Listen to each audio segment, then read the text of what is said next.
Human society is utterly saturated with irrationality. A complete failure to build a thoughtful and logical relationship with the basis of reason. A complete failure to identify fundamental truths from the consideration of that basis.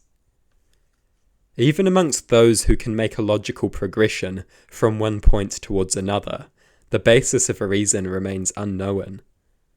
They can do the process, they are ignorant of its beginning. They can do the reasoning, they are unaware of its basis.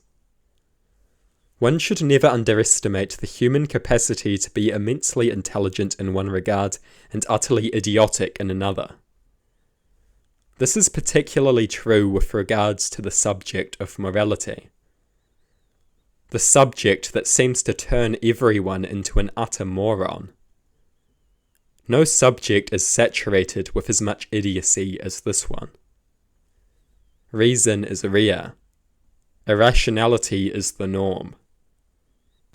If one wishes to find some degree of explanation for this, they need to look no further than the notions of civility, respect, and tolerance with which our society is obsessed. These notions make moral thought stupid. They demand that ideas be respected. In doing so, they mandate stupidity and protect idiocy. One's capacity for reason calls out from within, demanding that rationally detestable ideas face the righteous contempt they deserve. And one is expected to silence that call to reason, to crush their rationality in favour of civility, a civility which has killed reason in an attempt to defend the detestable. Norms of civility and tolerance have an aversion to logical argument and rational debate. This aversion has protected stupidity and thereby propagated it. The irrational is protected by an expectation of civility, which holds that all ideas should be respected and reason restrained. When one restrains reason, they have created the conditions ideal for the rise of immense irrationality. Reason has been detoothed, and every day we suffer for it. People can believe anything without question. Rational debate and logical argument have been deemed contrary to the civility, respect, and tolerance expected in the society.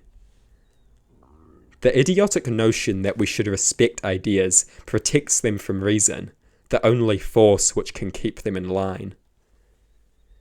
Rational debate and logical argument are the means by which moral thought is kept healthy. Civility and tolerance have declared such things an enemy. In doing so, they have infected moral thought with all of the idiocy in the world. The most serious things become an utter joke. Morality becomes a caricature, a mockery of itself. The restraint of reason is essential to respect for ideas, and when reason is restrained, irrationality is set free. These expectations of respect, tolerance, and civility have slaughtered any possibility of rational standards, and with it any possibility for a valuable and respectable morality. I reject these notions because such a valuable and respectable morality is an absolute necessity. Rational moral thought is of immense value to the rational sentient being. Respect, civility, and tolerance. These things guide moral thought, cleanse it of merciless consideration and ruthless questioning, and lay the groundwork for all the stupidity one can imagine. Ideas are not all equal. When all values are respected, none of them are. Be civil, tolerant, and respectful with people. Ideas, however, do not deserve an ounce of mercy. If ideas cannot survive logical argument and rational debate, if ideas cannot survive merciless questioning and ruthless consideration, if ideas cannot survive the scrutiny of reason, then they do not deserve to survive at all. Civility and stupidity are far more closely connected than many minds could ever imagine.